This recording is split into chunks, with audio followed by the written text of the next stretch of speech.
menjadi seorang koruptor sebagai pertanggungjawaban moral. Saya mau minta klarifikasi, ini tanggung jawab siapa? Bapak malu nggak sih? Apakah saya dengar permintaan maaf yang benar seolah-olah menjadi korban?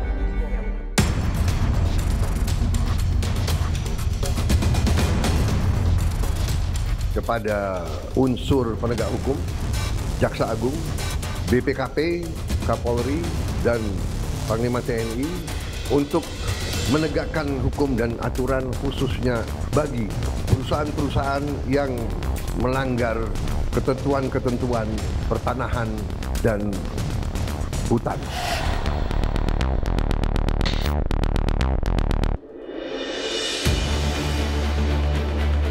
Pagar laut sepanjang 30,16 km di Kabupaten Tangerang ini akhirnya capai kesepakatan untuk dibongkar.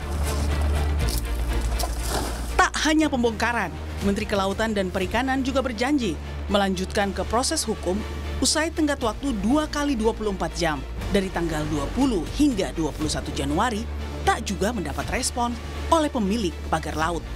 Itu, jadi dari sisi hukum tentu kita terus melakukan proses, ya, dan kemudian nanti kami juga akan melaporkan kepada mitra kerja kami di DPR Komisi 4 kalau pemanggilan terhadap sekelompok nelayan yang mengatasnamakan katanya memasang sudah kita panggil kemarin jam 9 mereka datang dan hasil dari pemeriksaan sekarang masih berlanjut belum bisa disimpulkan. Kenapa? Karena mereka mengatakan mewakili.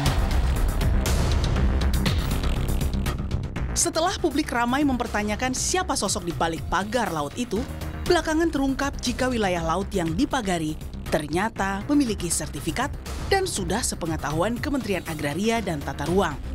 Dan rupanya sertifikat itu dinilai cacat. Karena cacat prosedur dan cacat material, berdasarkan PP nomor 18 tahun 2021, selama sertifikat tersebut belum berusia 5 tahun, maka Kementerian ATR BPN mempunyai kewenangan untuk mencabutnya ataupun membatalkan tanpa proses dan perintah dari pengadilan.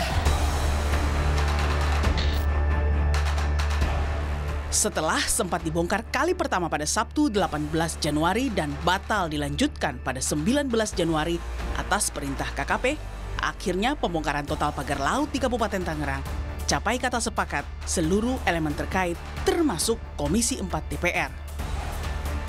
Kemudian mengenai sertifikat yang ada sudah kita dengar dari Pak Menteri bahwa ini akan dibatalkan karena laut ini bukan milik perorangan atau milik korporasi, ini adalah milik kita semua. Jadi yang melanggar hukum, mengkapling-kaplingkan tanpa izin, tentunya kami dari DPR terutama Komisi 4 meminta untuk ini segera diselesaikan dan ditertibkan.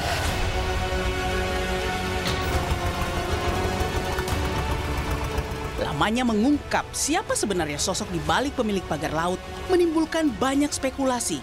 Apalagi sampai sekarang, Kementerian KKP belum juga mengumumkan apa hasil investigasinya meski pemilik sertifikat di kawasan itu sudah diketahui. Publik berharap jangan sampai aksi pembongkaran pagar laut seakan menuntaskan persoalan utamanya, yakni mengungkap sosok di balik pemasangan pagar di tengah laut.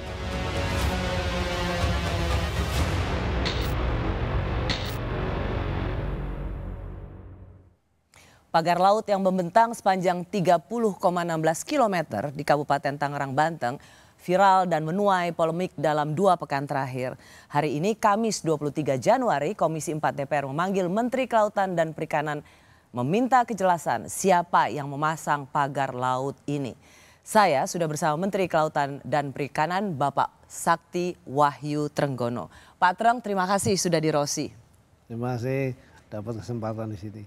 Pak Treng, hari ini, hari Kamis 23 Januari, Pak Treng tadi bertemu dengan Komisi 4 DPR. Ya. Saya mau masuk pada bagian puncaknya sebenarnya, yaitu meminta kejelasan siapa sebenarnya memasang pagar laut ini. Pak Treng kok kayaknya susah banget jawabnya. Enggak juga sih. Kan semua ada proses ya. Apa namanya, kan banyak juga. Ini kalau secara yuridis kan gitu harus ada yang mengaku. Nah, kalau dari media yang Pak, kalau harus mengaku, nggak ada penjahat yang mau ngaku. Iya, Nggak ada maling mau ngaku. Bisa kita cari. Pak Menteri, saya yang pasang pagar laut. Ya benar aja, Pak. Harus mengaku. Karena itu kan propertinya mereka, kan gitu kan. Ya tapi logika itu nggak masuk akal. Ya. Harus menunggu yang ngaku. Mana ada maling ngaku. Ya sudah. Jadi artinya kan kami menelusuri dulu dari dari media ada yang mengatakan bahwa kelompok nelayan Pantura itu mereka memasang secara beramai-ramai untuk kepentingan mereka secara swadaya dan seterusnya. Ini kita lagi dalami dan mereka sudah kita panggil terus ke kantor. Terus yang terbaru tentu dari apa yang disampaikan oleh Menteri ATR BPN itu kan menyebut nama perusahaan, terus kemudian ada juga apa namanya pemilik nama perorangan gitu. Ya kita tentu selidiki juga untuk kemudian kita tanya apakah. Kenapa itu begitu susah buat Pak Menteri? Nggak susah kalau kita tanya, kan prosedurnya karena kan batasan apa namanya pemeriksaannya kita itu ada ruangnya, nggak bisa bebas semua. Kalau kita polisi kan punya kebebasan ya untuk menyelidik dan lain sebagainya. Kita nggak, di Undang-Undang Cipta Kerja itu hanya di ruang laut, maka apabila yang bersangkutan itu misalnya terbukti, maka dia dilakukan denda administratif. Oke, Itu sampai di Pak Treng, saya mau masuk ke poin pertama tadi ketika Bapak berusaha menelisik lebih lanjut siapa yang memasang pagar laut. Tadi Bapak sempat menyebut nelayan Pantura. Gitu. Ya. Semua juga melihat bahwa menanam pagar laut sepanjang 30 km itu nggak mungkin nelayan yang memiliki kesulitan. Bahkan mereka dengan memasang pagar laut itu mereka harus keluar biaya yang lebih besar untuk mencari ikan. Ini persis sama seperti apa yang dikatakan oleh Komisi 4 DPR. Ya. Bapaknya nelayan kok nggak menjadi pelindung nelayan? Kok seperti saya mendapat kesan Pak Treng tidak melindungi nelayan, malah ikut serta menunjuk nelayan sebagai biang kerok pemasangan pagar laut ini. Begini, jangan lupa pertama kali pemerintah yang hadir, yang melakukan penyegelan itu KKP loh. Persis. Ya, karena KKP melihat di situ bahwa ada kegiatan di laut, ya, pembangunan properti di laut, katakan begitu, yang tidak memiliki izin. Pada waktu kita cek ada izinnya enggak dia melakukan pemagaran, tidak ada, maka karena tidak ada pengajuan dan seterusnya, maka itu langsung kemudian kita lakukan penyegelan. Itu. Nah, setelah penyegelan kita investigasi. Jadi kita cek semuanya. Siapa saja nih yang melakukan ini. Mulai dari nanya kepada masyarakat nelayan setempat yang mereka kesulitan untuk, karena dia harus memutar, ya. Dia harus memutar, kemudian biayanya menjadi lebih besar dan seterusnya. Kita sudah pasti kita ini menjadi bapaknya nelayan, kita udah pasti akan membela mereka bisa-bisa. Ya. Saya mau masuk, ada yang ingin Bapak tambahkan lagi atau saya ingin masuk karena Bapak harus menjawab bagaimana Menteri KKP dianggap tidak menjadi bapaknya nelayan. Kita dengar ini yang juga dikatakan oleh Komisi 4 DPR hari ini saat memanggil Menteri KKP. Bagaimana kita bisa teledor jarak sampai 30 km dan hari ini kita temukan tidak hanya di satu titik saja ternyata. Di Tangerang begitu viral karena itu di depan mata kita, dekat dengan Jakarta. Tapi ternyata kemudian di Pari, kemudian kemarin saya terima di Sidoarjo dan sebagainya, akan banyak bermunculan soal itu. Tapi tolong tunjukkan sebagai seorang bapak nelayan. Saya tidak cukup banyak melihat pernyataannya seperti itu. Berikutnya lagi, kalau tadi salah satu solusinya adalah soal anggaran dan soal undang-undang. Tapi jauh lebih penting dari itu sebetulnya bagaimana koordinasinya. Bapak tidak cukup memiliki keberanian serta komitmen pada para nelayan. Ya rasanya sih 4 tahun ini kita berjuang untuk kemudian bagaimana nelayan yang sudah 97 tahun lah boleh dibilang. Udah 79 tahun yang belum merdeka. Saya banyak sekali membuat satu program, contoh modeling pembangunan kampung nelayan. Mulai dari kampung nelayan yang tadinya mereka nangkap ikan, tidak ada esnya, ikannya rusak dan sebagainya. Kemudian kita bangun sekarang dia sudah bisa setiap bulan ngirim ikan dengan kontainer itu dari Biak menuju ke Jawa dan seterusnya. Itu ya tidak terekspos juga, ya kan? Tapi itulah nelayan tahu juga kita.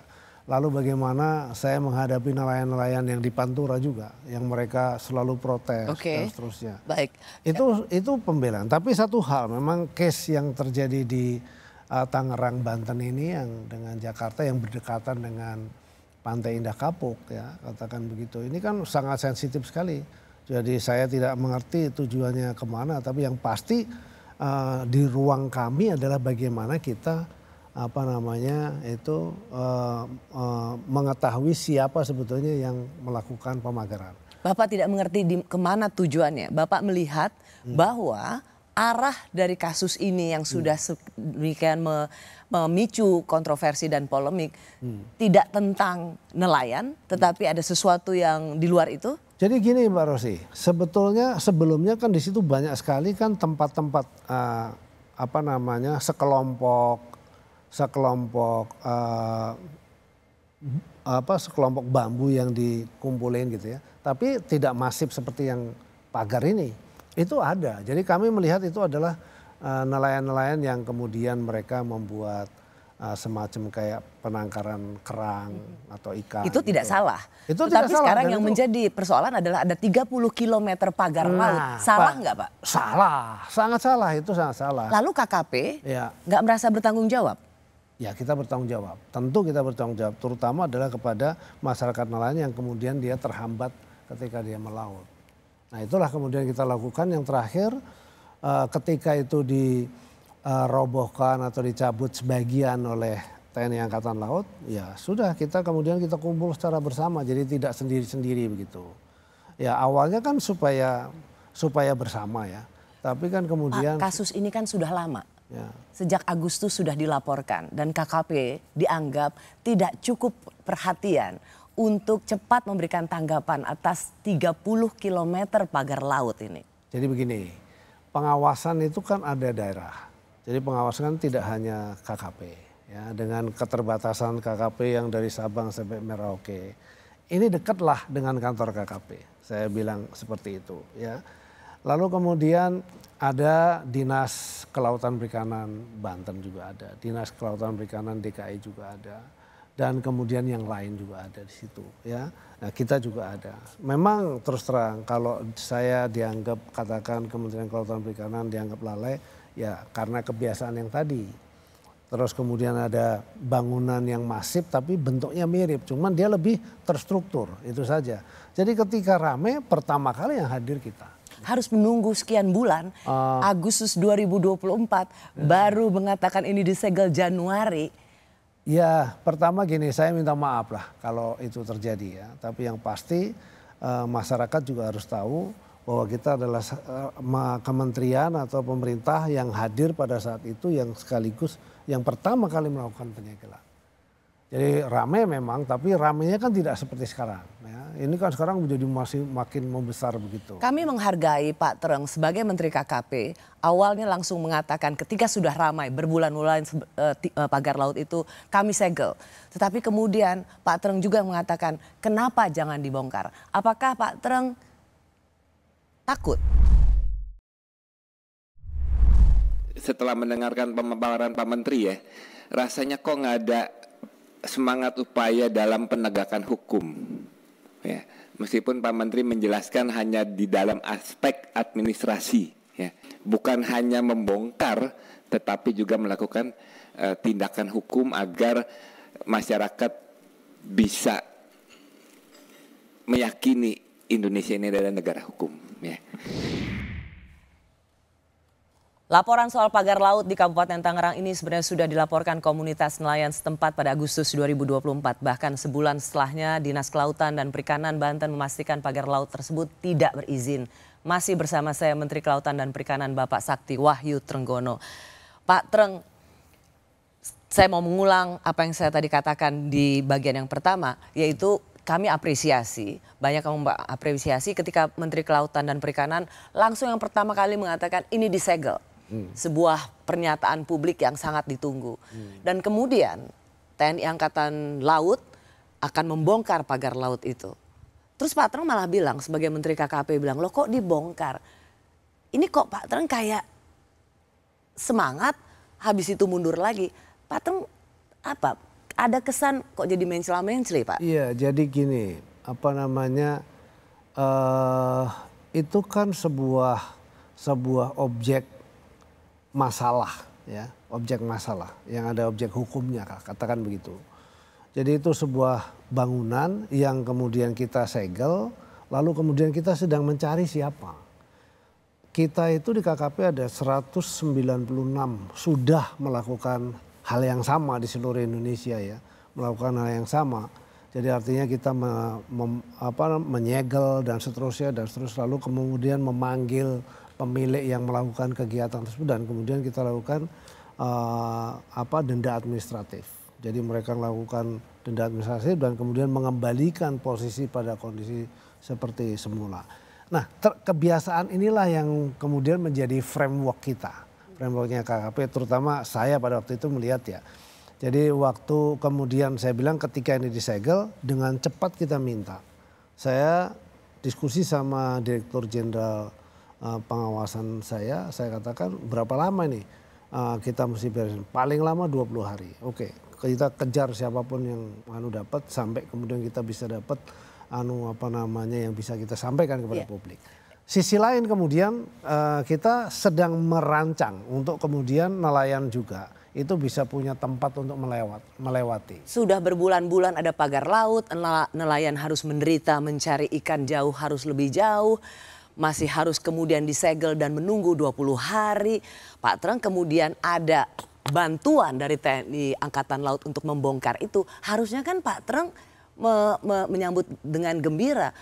Apalagi ini perintah presiden. Pertanyaannya, kenapa Pak Treng justru terlihat melawan perintah presiden? Ya, sebetulnya sama-sama perintah presiden. Karena saya menyegel juga melapor kepada presiden. Presiden kan juga terlaporkan dari apa yang kita lakukan.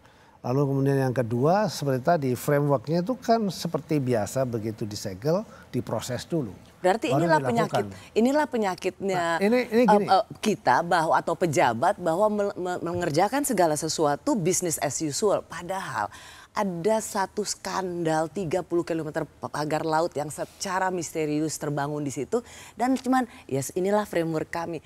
Pak Treng penjelasan ini bukan. Tidak jadi cukup. Maksud saya frameworknya seperti itu lalu kemudian tiba-tiba ada mulai dibongkar. Kan ada bagusnya juga koordinasi harusnya. Tapi oke, karena habis itu kemudian kita kumpul, saya berjumpa dengan Kepala Staf TNI Angkatan Laut lalu kita sepakat 2 hari mundur kita koordinasi dulu sama semua pihak.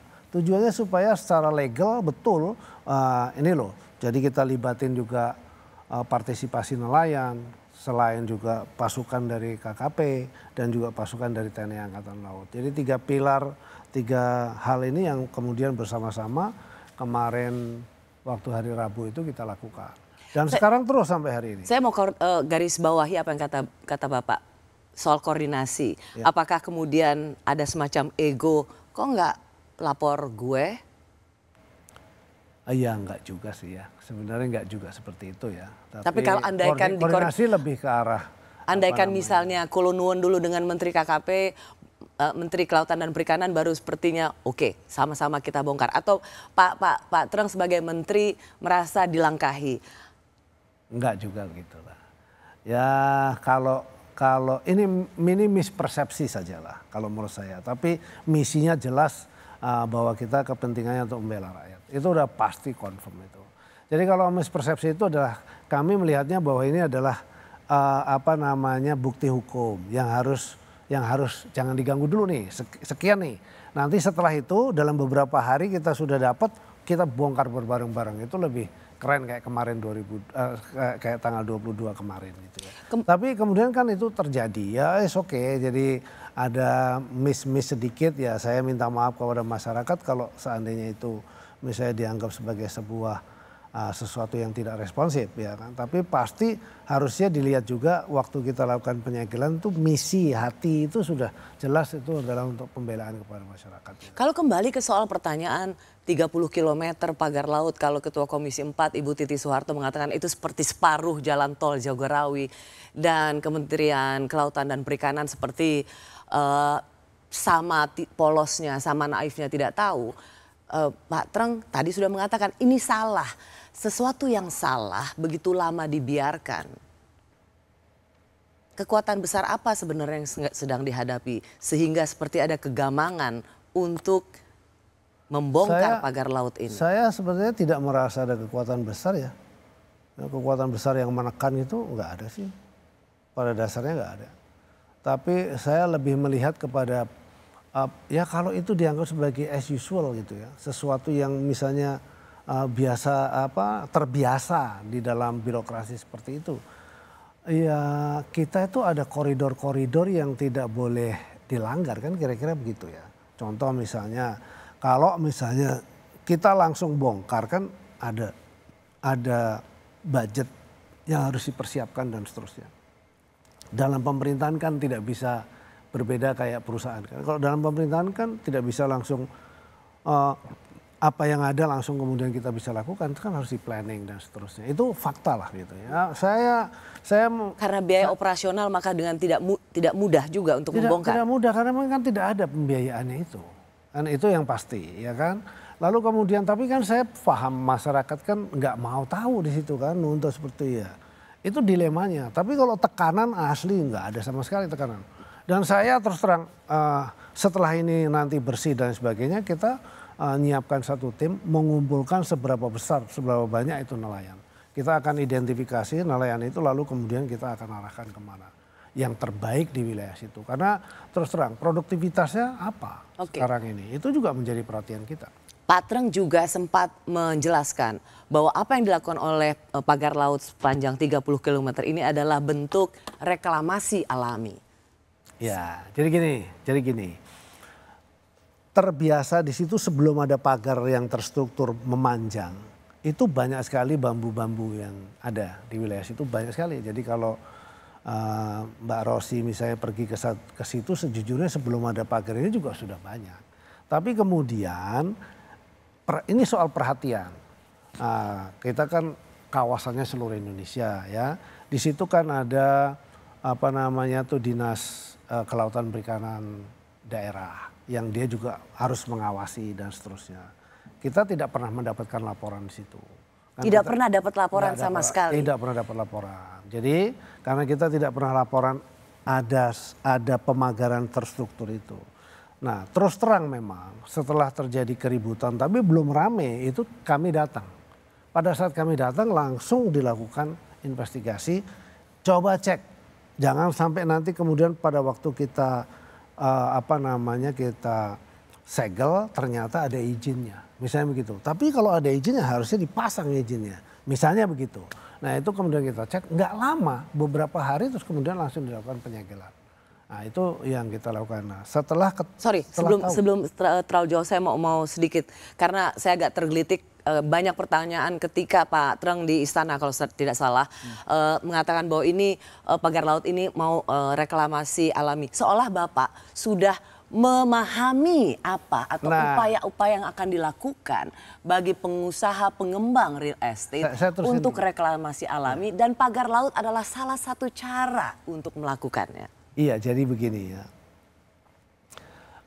Setelah kami melihat bahwa itu terstruktur sebetulnya untuk apa, tidak lama kemudian Menteri ATR BPN mengumumkan bahwa di situ sudah terbit sertifikat-sertifikat.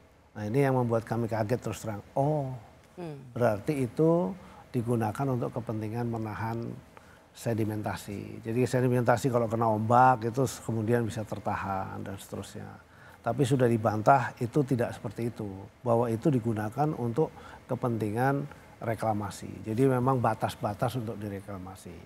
Tapi karena di dalamnya ada jaring netnya juga. Kalau ada jaringnya itu kan lama-lama tertahan juga. Yeah. Itu menurut teori yang saya dapetin gitu ya. Tapi saya tidak mau berdebat di situ. Tapi yang pasti saya tahu bahwa itu untuk kepentingan reklamasi adalah ketika Menteri ATR BPN menyampaikan ada diterbitkan sertifikat di dalam air. Oke, Pak, sekali lagi saya ingin lebih melihat peran Menteri Kelautan dan Perikanan dalam hal ini. Bapak sudah memiliki stance, Bapak sudah memiliki melihat bahwa apa yang dilakukan dengan 30 km pagar laut ini adalah salah satu bentuk upaya untuk reklamasi alami. Dan kemudian tadi Bapak mengatakan Bapak juga terkejut karena Menteri ATR BPN. Dari situ awalnya ya. Ya betul. Saya ngomongnya. Nah kemudian terkejut bahwa mereka punya sertifikat HGB dan hak milik. Artinya ini adalah upaya yang sistematis menggunakan pagar laut 30 km untuk pengembangan real estate. Benar? Begini, kalau reklamasi itu bisa untuk macam-macam. Oke, untuk pengembangan properti. Ya, bisa properti, bisa untuk hutan mangrove. Kan ini masalahnya kan belum ketahuan pada saat itu siapa yang melakukan. Ya kan, sampai hari ini kan belum terang benderang. Mudah-mudahan dengan wawancara ini dan seterusnya kemudian kita sudah bisa dapat juga karena di kantor kan terus melakukan pemeriksaan-pemeriksaannya. Langsung mudah dapat, kemudian secara clear kita bisa tahu maksud dan tujuan untuk itu untuk apa. Nah gitu. Nah salah satu nanti tentu yang akan kita tanya yaitu nama-nama perusahaan yang diumumkan oleh Menteri ATR BPN. Nah, Bapak termasuk terkejut juga? Tadi saya sempat iya dong, karena undang-undangnya jelas yang namanya laut nggak boleh disertifikat. Dan seorang Menteri KKP tidak tahu apapun bahwa 30 km pagar laut itu ternyata dimiliki oleh dua perusahaan, sebagian dari situ dimiliki oleh dua perusahaan. Saya tidak tahu, itu belum terbukti loh. Oke, kalau begitu saya ulang pertanyaannya, Bapak kaget karena ternyata 30 km pagar laut itu memiliki hak guna bangunan dan hak milik. Jadi gini, ada 30 km pagar laut di situ yang dipagar dari bambu itu, terstruktur pagarnya di situ. Lalu kemudian di sekitar situ itu ada HGB, ya hak guna bangunan atau sertifikat lah apapun namanya yang ada di dalam laut yang terendam dengan air itu. Saya kaget. Kenapa saya kaget? Karena tidak boleh ada sertifikat di dalam laut, itu nggak bisa gitu. Undang-undangnya kan begitu mengatakan. Jadi kalau sampai itu ada, wah baru pikiran saya kepikir, oh ini tujuannya untuk ke sana. Itu saya lalu kemudian, tujuannya untuk ke sana kemana? Ya lalu saya sampaikan, oh kalau gitu ini bisa jadi untuk kepentingan reklamasi secara natural. Saya katakan begitu. Nah, terhadap yang dikasihkan sertifikat itu. Kan begitu. Tapi saya tidak bisa menunjuk langsung, kan nggak boleh. Nanti saya ditunjuk, saya dituntut lagi. Kan kira-kira kenapa begitu. Takut? Ya kalau salah, ntar gimana?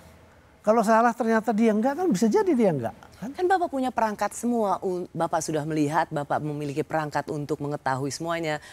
Menteri ATR BPN juga sudah memberikan indikasi yang... Iya, kita sekarang kerjasama dengan ATR BPN. Jadi sudah rapat dengan menterinya, sudah ketemu sama menterinya, mereka melakukan investigasi. Kita tunggu aja hasil dari investigasinya si ATR BPN juga. Tapi sisi lain kami tetap mencari siapa yang melakukan pemagaran itu.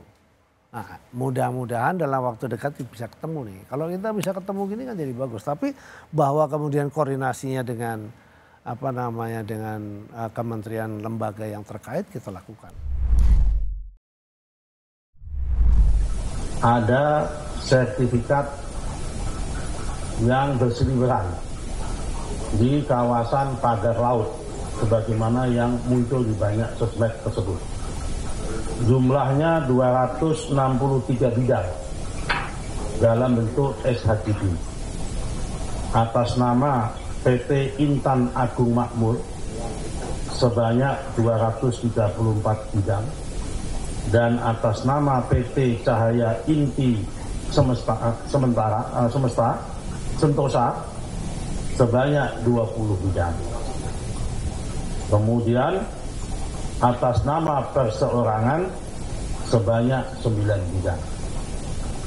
Kemudian ada juga SHM, surat hak milik, atas 17 bidang. Semakin hari kasus pagar laut semakin harusnya menemukan titik terang mengenai siapa sebenarnya pemiliknya. Meski Menteri ATR BPN sudah buka suara, hingga kini siapa pemberi sertifikat hak guna bangunan dan hak milik belum ada yang mengaku. Masih bersama saya Menteri Kelautan dan Perikanan Bapak Sakti Wahyu Trenggono. Pak Treng, tahun penerbitan sertifikat itu ada di tahun 2023. Dan Bapak sendiri mengatakan terkejut bahwa kok laut punya sertifikat. Ya. Pertanyaannya adalah kenapa seorang Menteri Kelautan dan Perikanan tidak cukup keras memberikan reaksi atas ini? Begini ya, kalau konteks kerasnya itu adalah ya sebenarnya kan kita sudah berkoordinasi dengan Menteri ATR BPN. Jadi ini intens sebetulnya, kemarin juga kita meeting sama dia dan seterusnya gimana nanganin, saya minta data terhadap pemilik dan nama-nama itu dan seterusnya. Lalu kemudian kita protes. Tapi memang kita tidak suka untuk sampaikan ke publik, tapi lebih suka kepada apa yang sudah kita dapatkan kita selesaikan langsung. Dan Menteri ATR BPN juga menyampaikan kepada saya segera akan mengumumkan mana saja atau yang bisa dicabut dan seterusnya. Tapi selalu saya katakan Pak Menteri, yang ada di dalam laut sepakat ya, dalam laut sesuai dengan undang-undang memang tidak boleh ada Jadi apapun namanya 30 km pagar laut itu adalah salah.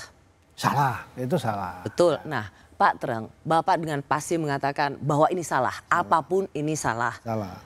Karena dia tidak punya izin. Dia tidak punya izin. Ya. Kalau dia punya izin ya dia tidak salah. Ada, tapi ada suratnya. Ada surat izinnya, tapi ini kan tidak ada. Karena menurut ATR BPN mengatakan bahwa ini cacat prosedur, cacat materi, cacat hukum. Dari sisi dari sisi kepemilikan lahan di bawah laut itu. Nah, kalau kami adalah dari sisi bangunan yang ada di laut, itu harus izin kami. Nah Pak Treng, ini tentang pembangunan 30 km pagar laut yang nggak ketahuan sampai sekarang siapa yang membangun dan ternyata. Ini kan sedang dalam proses ya. Sedang dalam proses kan. Tapi sampai sekarang kan nggak ketahuan Pak. Kan baru beberapa, kan udah ada pemanggilan kan udah. Baik, kalau begitu saya ingin mengatakan begini, ini tentang penyelidikan 30 km pagar laut, tentang kepemilikan lahan yang juga dianggap cacat materi. Kalau dari kami adalah tentang siapa yang membangun pagar itu. Tentang apa? Tentang siapa yang membangun pagar itu. Tentang siapa yang persis, itu yang justru menjadi banyak pertanyaan publik. Kalau kepemilikan lahan itu ranahnya adalah ATR BPN. Nah kalau seperti ini saya melihat ya Pak Treng, kok Menteri KKP sepertinya karena ini tentang otoritas Bapak. Ini yang terdampak adalah para nelayan yang termarginalkan. Kok sepertinya Kementerian KKP ini, Kementerian Kelautan dan Perikanan ini kayak nggak tahu apa-apa ya Pak? Ya sebenarnya nggak juga. Kan semua udah tahu yang namanya pemberian sertifikat di laut itu udah pasti nggak boleh. Dan itu ada di dalam undang-undang. Jadi kalau kemudian sama seperti kita, di mana itu? Contoh misalnya, kegiatan pembangunan dari pesisir ke laut itu harus memiliki izin kesesuaian ruang laut. Dan itu harus izinnya lewat Kementerian Kelautan dan Perikanan. Jadi apabila ada kegiatan yang tidak memiliki izin itu, maka kita hentikan dan kita stop. Dan di seluruh Indonesia sudah kita lakukan itu. Kita sudah, tadi yang saya sampaikan ada 196 kasus yang sudah kita lakukan termasuk dalam di Bekasi. Konteks ini KKP merasa kebobolan? Iya kita selalu kan dengan 196 itu kan berarti kan bobol juga. Atau sebenarnya KKP tahu tetapi karena ini bagian dari yang disebut proyek strategis nasional mengamankan apa yang menjadi perintah Omnibus Law tentang investasi dan ini tentang sesuatu yang sangat sensitif, mengamankan satu kebijakan. Enggak. Maka saya kira kalau itu Rossi yang paling tahu lah daripada saya. Jujur asli, saya betul-betul fokus kepada bangunan yang tidak memiliki izin di tengah laut dan itu di pinggir pantai sampai dengan tengah laut.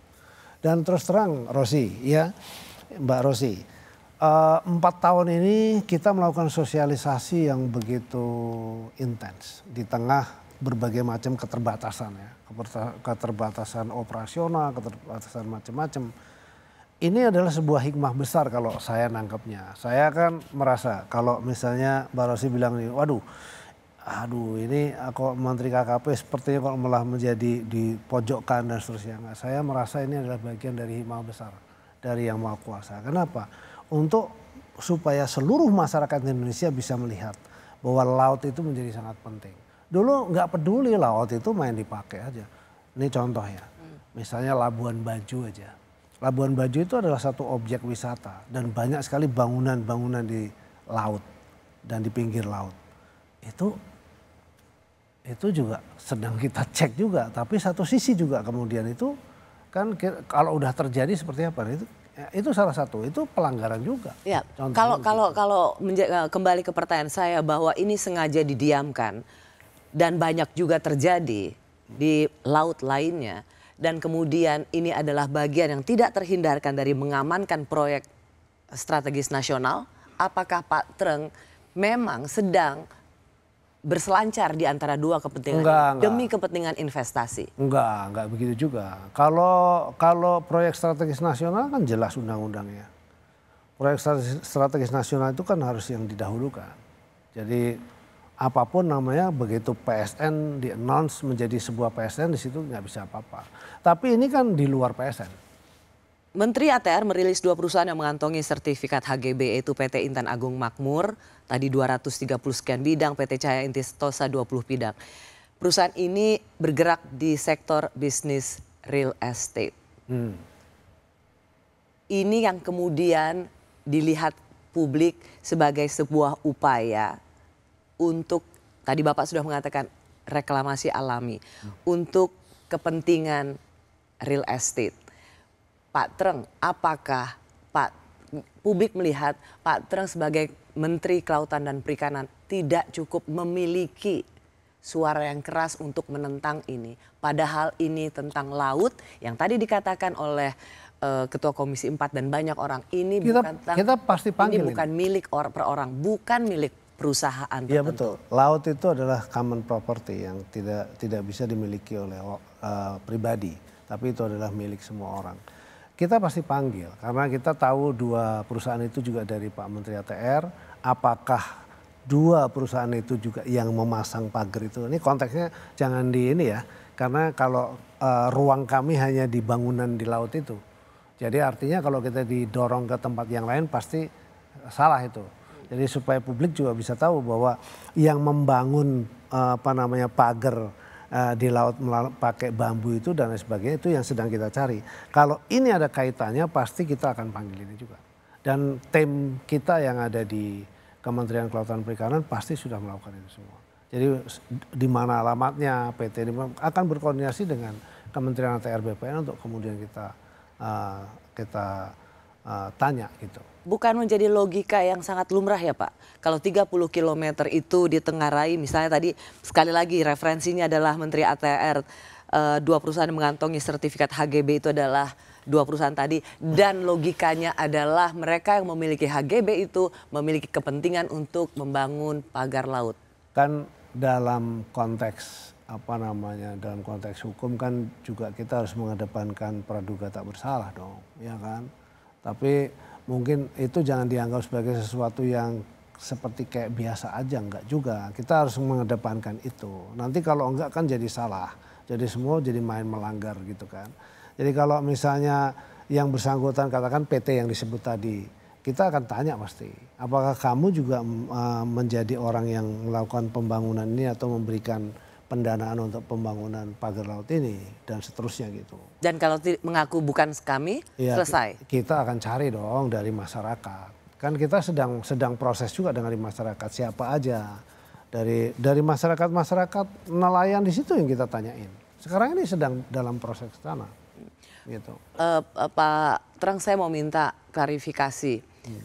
Publik melihat bahwa Menteri ATR BPN ini jauh lebih terbuka soal siapa di belakang ini. Sementara Menteri KKP yang bapaknya nelayan, yang dirugikan karena pagar laut ini cenderung tidak ingin mengatakan siapa di balik pembangunan pagar laut ini. Mbak Rosi, kalau yang di ATR itu sorry maaf ya Pak ya, harusnya Pak Menteri yang jauh lebih marah dengan adanya 30 km pagar laut ini karena anak-anaknya Bapak yang terkena dari kemarahan saya sudah saya refleksikan di dalam penyegelan. Itu kemarahan saya. Tapi ada orang yang marah-marah nggak jelas kan. Kalau saya marahnya jelas.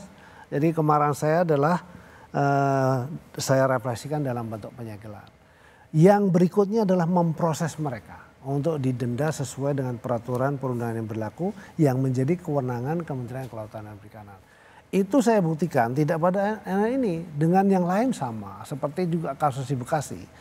Enak di Bekasi karena ada namanya, nama PT.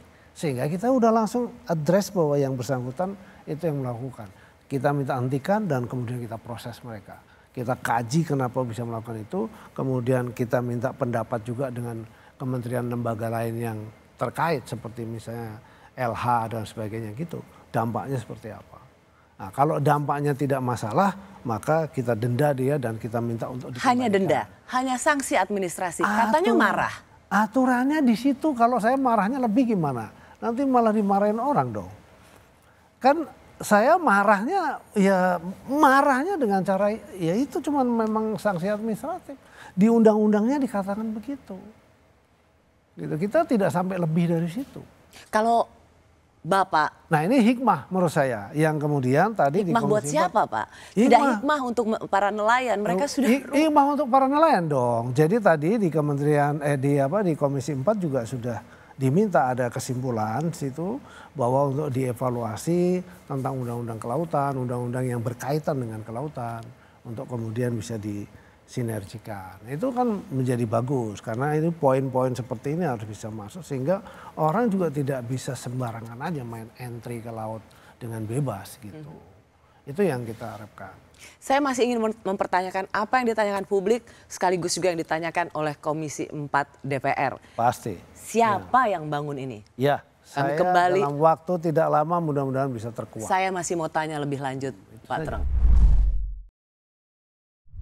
Pembongkarannya sudah Bapak lakukan, kan sebelum 20 hari sudah dilakukan. Tapi untuk kita masyarakat juga menuntut siapa di balik semua ini. Nah, Bapak bilang kan masih dalam penyelidikan. Nah, kita mau masih dalam pemeriksaan. Nah, kita nih masyarakat kita juga sebagai wakil rakyat menunggu-nunggu siapa sih yang jadi dalang daripada semua ini.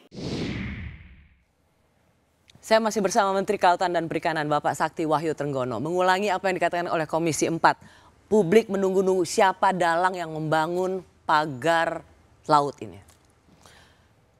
Pak, ini pasti korporasi besar atau Bapak akan percaya bahwa ini kumpulan nelayan yang secara swadaya melakukannya?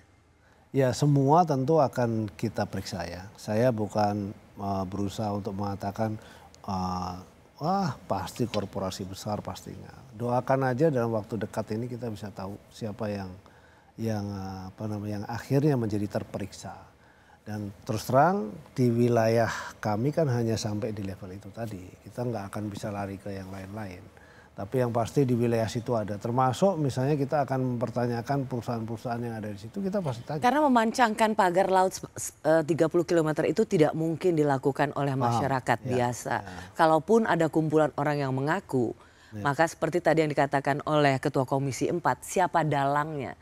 Yang menanam bisa kumpulan orang biasa, tetapi yang menyuruh dengan biaya yang besar pasti juga ada.